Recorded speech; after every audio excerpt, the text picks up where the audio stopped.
আসসালামু আলাইকুম। আমার টগর গাছ অনেক বেশি প্রিয়। তো আমি মেলা থেকে এই গাছটা নিয়েছি। আরো অনেকগুলো গাছ নিয়েছি। ধাপে, ধাপে সবগুলোই আমি অন্য টবে প্রতিস্থাপন করে দিব। তো টগর গাছটাতে যেহেতু সাদা ফুল ফুটে তাই ভাবলাম যে লাল টবে বসাই। আর এদিকে সার নিয়ে নিয়েছি হাড়কুচি, শিংকুচি, ইউরিয়া, তারপরে হচ্ছে জৈব সার, ফাঙ্গিসাইড সবগুলো মিশিয়ে নিয়েছি। মাটির প্রস্তুত করে নিচ্ছি।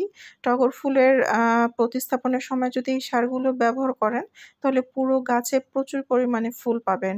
আরেকটা কাজ করতে হবে, যদি আপনি গাছটা বড় করতে চান বা ঝাঁকড়া করতে চান, অবশ্যই ডালপালাগুলো কেটে ফাঙ্গিসাইড স্প্রে করে দিতে হবে।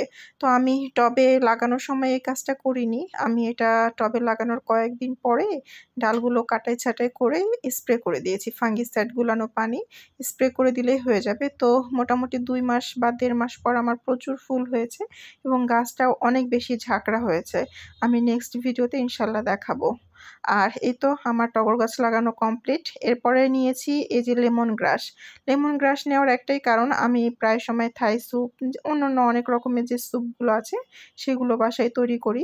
তো স্যুপে যদি লেমন গ্রাস না দেওয়া হয় আমার কাছে একদমই ভালো লাগে না। লেমন গ্রাসের যে ফ্লেভারটা, এই ফ্লেভারটা আসলে স্যুপের স্বাদ অনেক বেশি বাড়িয়ে দেয়। এই কারণে এই গাছটাও নিয়ে নিয়েছি। এটাতে শুধু জৈব সার দিয়ে প্রতিস্থাপন